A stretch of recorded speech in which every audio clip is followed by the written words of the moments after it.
Assalamualaikum dan selamat sejahtera. Hari ini kita nak lihat tajuk baru, modul 6, perakanan untuk kelab dan persatuan. Okey, dalam tajuk baru ini, apakah yang akan kita pelajari? Kita akan belajar tentang bagaimana penubuhan kelab persatuan, akaun-akaun yang terlibat, iaitu akaun penerimaan pembayaran, akaun yuran, akaun pendapatan dan perbelanjaan, serta penyata pendapatan dan juga penyata kedudukan kewangan. Okey, takrif kelab. Apa itu kelab dan persatuan? Di bawah Akta Pertubuhan 1966, dia mentafsirkan kelab persatuan ni ialah organisasi yang tidak atau bukan bermotifkan keuntungan dan ditubuhkan untuk menyediakan kemudahan dan menjaga kebajikan ahli-ahlinya. Di mana kelab persatuan ini minimum mempunyai 7 orang ahli, ya. Okey, jadi senang cerita, kelab persatuan organisasi bukan perniagaan dan mestilah mendaftar dengan pendaftar pertubuhan. Baik, cara kita untuk menubuhkan kelab persatuan, pertama kita kenalah mendaftarkan dulu. Jadi sebelum kita daftar, kita buat mesyuarat terlebih dahulu. Nah, mesyuarat ini kita akan adakan nama kelab persatuan kita, alamat dan juga AJK. Kemudian kita hendaklah membincangkan perlembagaan, undang-undang dan perlembagaan pertubuhan kelab kita, dan kemudian kita akan daftarkan dalam sistem e-Roses. Kemudian kita membayar yuran ataupun fee. Lepas tu bolehlah kita menyimak permohonan pendaftaran kita, ya.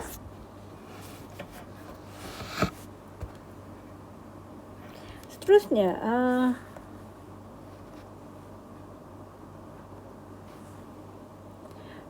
kita nak lihat kelab dan persatuan ni dia berbeza dengan perniagaan yang kita belajar pada tahun lepas, semasa tingkatan 4, iaitu milikan tunggal. Kalau kita nak membuka perniagaan yang bermotifkan keuntungan, paling tidak kita kena isi borang A.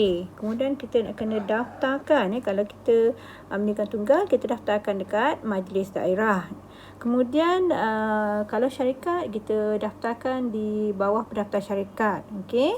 Kemudian apabila kita dah daftar, kita akan dapat sijil. Okey, sijil ini kita hendaklah dipamerkan dalam premis perniagaan kita. Okey, jadi matlamat, senang cerita, matlamat penubuhan kelab persatuan ni untuk kepentingan ahli.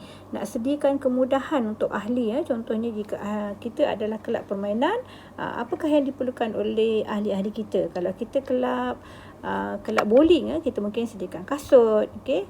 Kalau kita ialah persatuan nelayan, kita mungkin nak mendirikan bot-bot untuk disewa, contohnya, ya. Kemudian selain daripada kemudahan yang biasa ini, kita mungkin boleh menjadikan perkhidmatan sosial, kebudayaan, rekreasi dan sukan. Kita mungkin nak menganjurkan nak makan malam, nak buat lawatan ke rumah orang tua, nak buat malam kebudayaan, nak buat hari sukan dan sebagainya. So, itu semua ialah untuk menjaga kepentingan dan kebajikan ahli dan tidak bermotifkan keuntungan. So, ini ada antara contohnya lah, PBSM, taekwondo, pengakap dan semua kelab persatuan yang kita ada kat sekolah tu, Baik, sumber utama keuangan kelab dan persatuan, biasanya datang daripada ahli atau mungkin jadi daripada sumber luar. Tapi yang paling utama adalah datang daripada yuran keahlian itu sendiri. Jadi yuran keahlian ataupun yuran pertandingan, kebiasaannya kelab persatuan memang mengadakan pertandingan. So, ini adalah sumber-sumber lain, sumber kewangan bagi kelab dan persatuan. Pertama ialah semasa ahli baru masuk, kita ada yuran pendaftaran ataupun yuran masuk. Keduanya ialah kita ada pertandingan. Apabila kita buat aktiviti, kita ada mengenakan yuran. Kemudian apabila kita menganjurkan hari kantin atau pesta ria, contohnya kalau macam hari konvo universiti, ada gerai-gerai yang disewakan. Kita mungkin kalau kita adalah kelab persatuan, kita ada menganjurkan yang seumpama macam tu. So, kita dapat hasil daripada kutipan kutipan sewa. Dan kalau kita menyertai pesta ria di tempat lain, kita buka satu gerai dalam pesta ria itu, hasil daripada jualan, hasil kutipan pesta ria itu adalah sumber kewangan kelab persatuan kita. Okey, yang keempat ialah sewa diterima. Sewa diterima ni apa sajalah yang kita sewakan. Kalau kita ni ialah kelab bowling, kita sewakan kasut.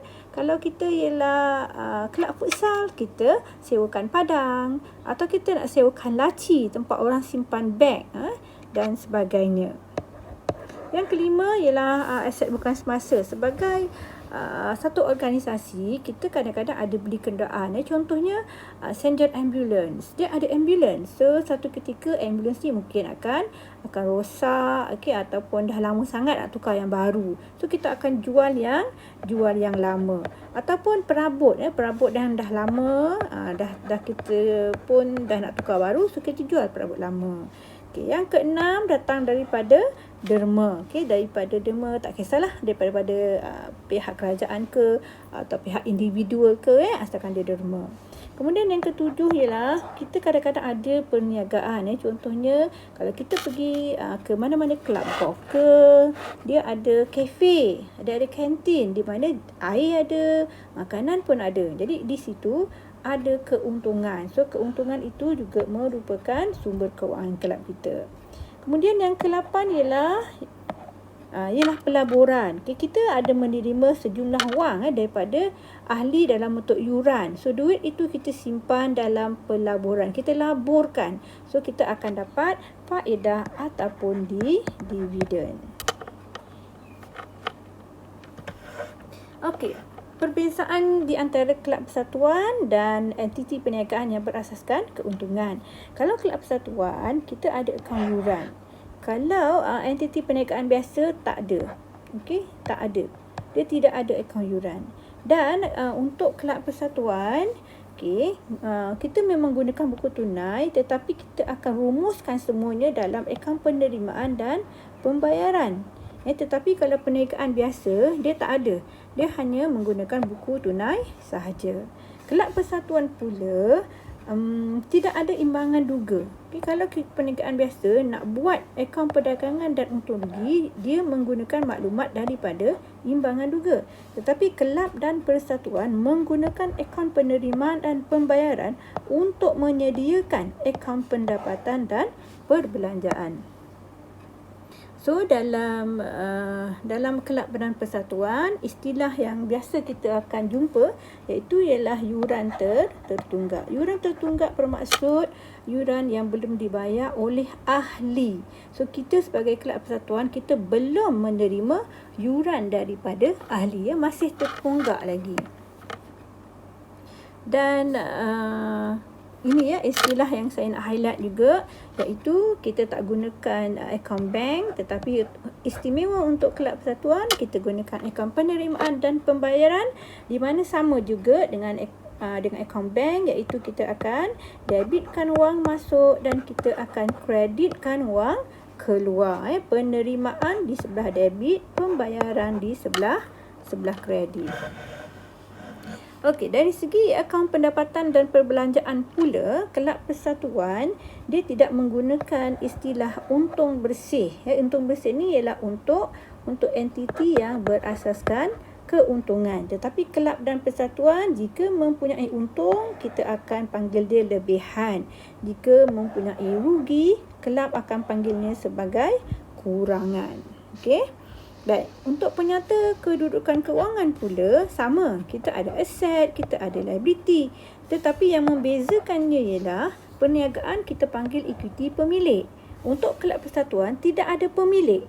Kan kita ada ahli sahaja kan. Jadi kita panggil dana terkumpul, iaitu berapa banyakkah yang kita sudah kumpul duit daripada ahli-ahli kita. Pengiraan dana terkumpul samalah macam mana kita mengira equity pemilik, iaitu aset tolak liability. Okey, jadi nak highlight lagi, kita panggil lebihan dan kurangan untuk untung dan rugi. Dan juga dana terkumpul menggantikan equity pemilik dalam penyata kedudukan kewangan. Okey.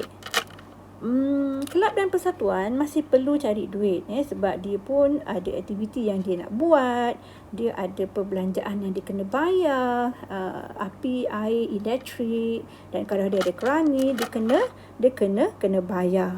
Walaupun tujuan dia ialah bukan untuk mencari keuntungan, tapi dia juga ada melakukan kelab persatuan buat aktiviti perniagaan sebab dia nak tambahkan dana ataupun wang kepada kelab dan persatuan bagi menampung perbelanjaan. Contohnya kalau kita ialah kelab bola sepak, so kita mungkin nak menganjurkan pertandingan, klinik belajar bermain bola sepak, menyewakan padang kepada orang ramai. So ini semua adalah aktiviti untuk menjaga kebajikan ahli di samping dapat menambah pendapatan.